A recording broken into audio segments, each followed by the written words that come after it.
아신신학회 여러분, 오늘 하루도 또 이 설교 본문을 통하여서 또 우리가 성령 충만함으로 하나님의 사랑을 깊이 우리가 묵상하며 나아가는 시간 되시기를 바랍니다.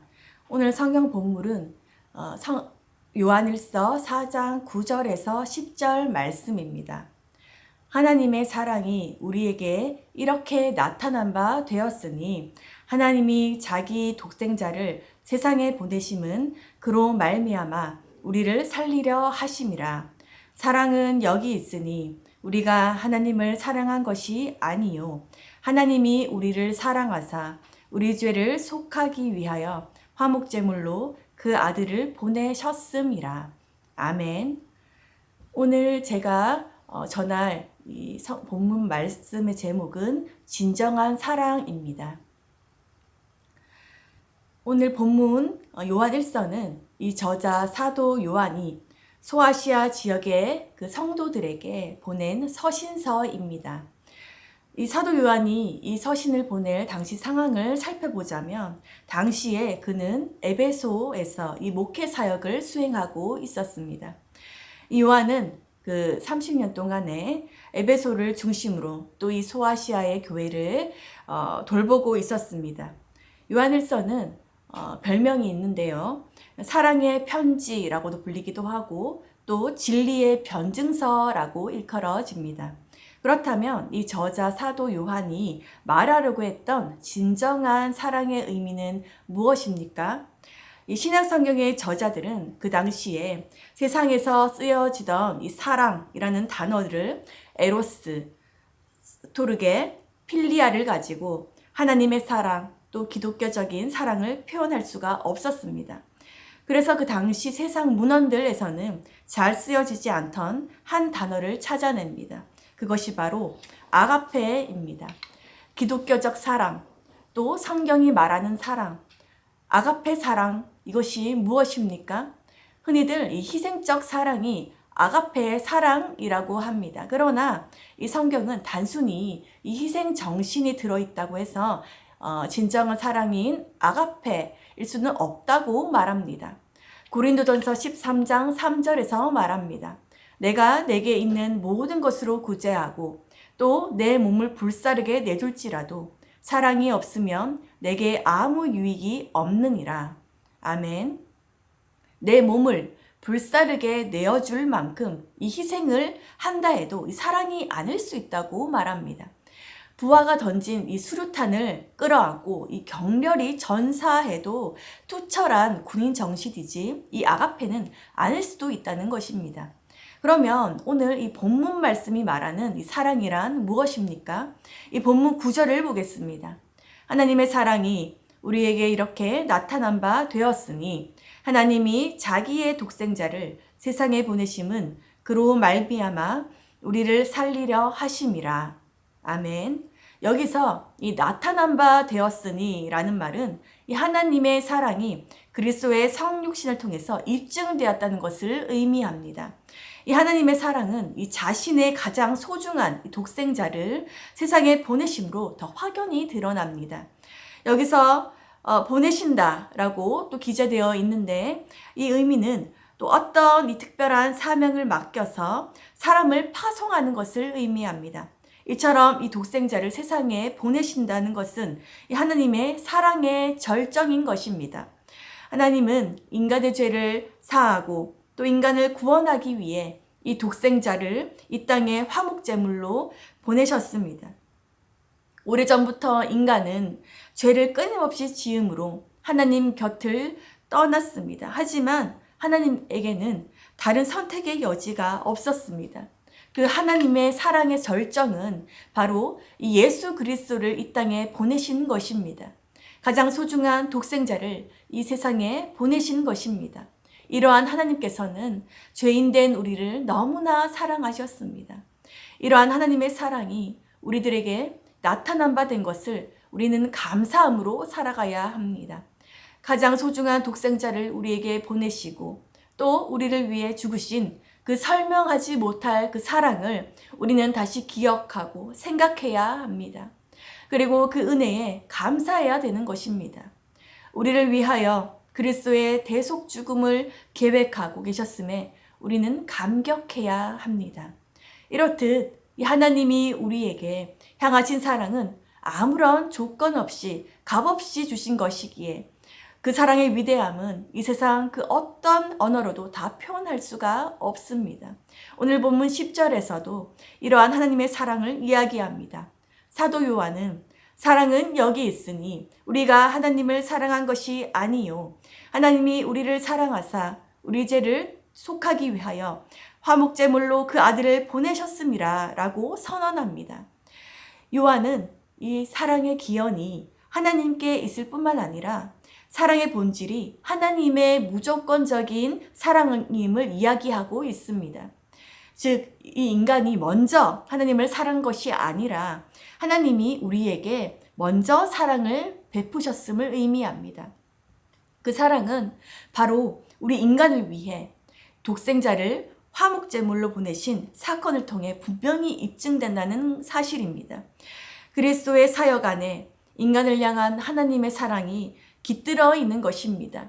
하나님의 사랑은 이 세상에 나타난 이 사랑의 본질이요. 모든 그리스도인들이 따라갈 우리 모범인 것입니다. 오래전부터 죄를 지은 이 인간이 하나님께 돌아갈 수 있는 능력은 인간에게 전혀 없었습니다. 그래서 하나님 마음에 못을 받고 그 관계를 깨뜨리는 것은 인간이었지만 하나님께서 직접 우리를 찾아 나서지 않고는 우리가 하나님께로 돌아갈 수가 없었던 것입니다. 그래서 우리는 다 양 같아서 각기 제 길로 갔지만 여호와께서는 우리 무리의 죄악을 예수 그리스도에게 담당시키셔서 우리를 위해 사람의 몸으로 오사 십자가에 죽게 하셨습니다. 이것이 바로 먼저 우리를 찾아 나서시는 하나님의 사랑입니다. 그래서 하나님과 우리 사이의 사랑은 이 주님이 우리를 먼저 찾아 나서는 먼저 된 사랑이 있었기 때문에 가능했던 것입니다. 끊임없이 죄악 가운데 살았던 우리에게 먼저 손을 내미시고 또 예수 그리스도를 내어 주셨습니다. 그러므로 우리가 산 것은 모두 하나님의 은혜입니다. 우리를 향한 하나님의 자비로운 사랑임을 우리는 기억해야 합니다. 그 깊고 한량없는 이 사랑은 이 세상에 어떤 언어로도 표현할 수가 없습니다. 이 세상에 어떠한 것으로도 비교할 수가 없습니다. 우리는 이렇게 그 어떠한 것으로도 표현할 수도 없는 사랑, 그 어떤 것으로도 비교할 수 없을 정도의 사랑을 받고 있습니다. 오늘 본문에서 말씀합니다. 우리를 너무나 아끼고 사랑하셔서 아들까지 내어주셨다고 성경에 확실히 말씀하고 있습니다. 그 애절한 하나님의 사랑을 우리 예수 그리스도의 십자가 사랑을 통하여서 늘 느끼며 감사해야 합니다. 또한 우리는 하나님의 사랑을 실천해야 합니다. 하나님께서 우리를 지극히 사랑하셨던 것처럼 우리도 서로 사랑해야 합니다. 예수님께서도 이것에 대해 말씀하십니다. 요한복음 13장 34절에서 35절 말씀입니다. 새 계명을 너희에게 주었으니 서로 사랑하라. 내가 너희를 사랑한 것 같이 너희도 서로 사랑하라. 서로 사랑하면 이로써 모든 사람이 너희가 내 제자인 줄 알리라. 아멘. 이처럼 나를 동의해주고 또 존중해주며 또 사랑하는 사람을 우리는 사랑하기는 참 쉽습니다. 하지만 나를 동의해주지 않고 또 존중해주지 않으며 사랑하지 않는 사람을 우리는 어떻게 합니까? 배척하고 마음속으로는 욕을 하는 사람도 있을 것입니다. 그리고 정죄하면서 나랑 맞지 않는다고 멀리하는 경우도 있습니다. 하지만 우리는 하나님의 진정한 사랑을 실천할 기회를 가졌습니다. 사람들이 나를 좋아하지 않을수록 내가 가진 기회는 커지는 겁니다. 예수님이 보여주신 사랑을 이로써 실천할 때입니다. 베드로전서 2장 21절에서 23절에 말씀합니다. 이를 위하여 우리가 부르심을 받았으니 그리스도도 너희를 위하여 고난을 받으사 너희에게 본을 끼쳐 그 자취를 따라오게 하려 하셨느니라. 그는 죄를 범하지 아니하시고 그 입에 거짓도 없으시며 욕을 당하시되 맞대어 욕하지 아니하시고 고단을 당하시되 위협하지 아니하시고 오직 공의로 심판하시는 이에게 부탁하시며. 아멘. 이 하나님께서는 하실 수도 있으셨습니다. 고난을 당하시되 위협하지 않으시고 라고 이 말씀에 기록되어 있는데, 이처럼 예수님께서는 위협하실 수도 있었습니다. 하지만 내가 천국에 돌아가면 어떻게 되는지 보자 라고 하지도 않으셨습니다.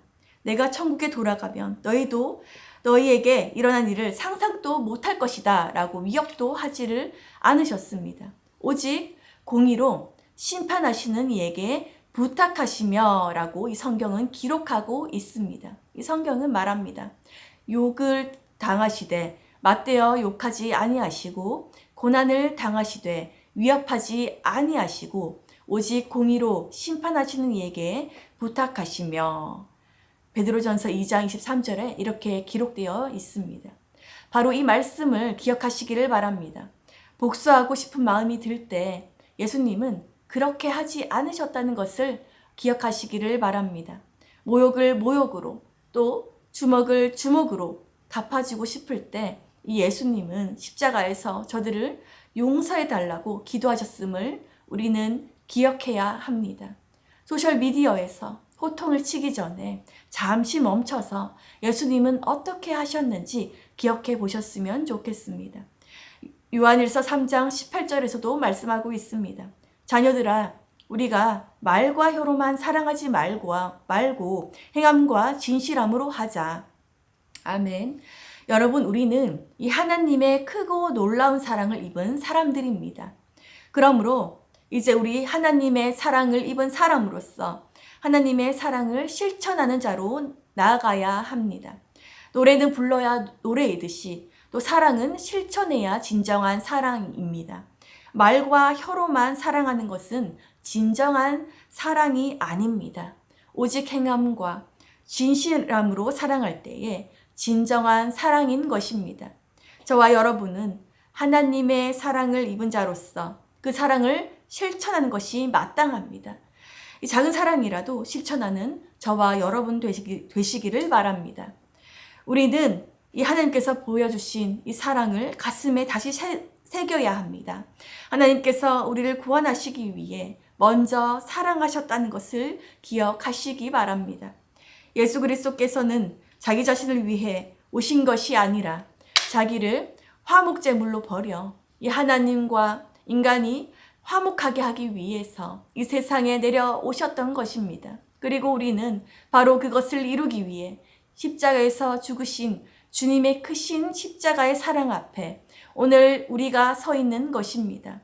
온전히 우리는 우리를 향하신 하나님의 사랑을 깊이 느껴야 합니다.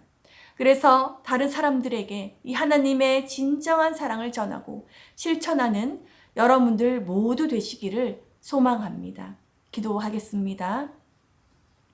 하나님 아버지 감사드립니다. 아버지 사도 요한이 소아시아 그 성도들에게 사랑의 편지를 전했던 것처럼 아버지 우리들도 진정한 사랑을 널리 퍼뜨리며 또 진정한 사랑의 본질인 예수 그리스도를 우리가 기억하고 생각하고 묵상하며 나아가는 우리들 삶 되게 하여 주시옵소서. 그리고 이것뿐만 아니라 모든 사람들에게 또 전파함으로 또 우리가 이것을 실천함으로 나아가는 우리의 삶 되게 하여 주시옵소서. 아버지 우리가 진정한 하나님의 사랑을 기억하며 또 그것을 날로 실천하며 우리의 변화된 삶을 주님께 올려드리기를 원합니다. 아버지 주님께서 우리의 사랑의 실천을 기회를 가진 우리를 불쌍히 여기시고 또 그러한 사랑의 능력을 더딥혀 주실 줄 믿습니다.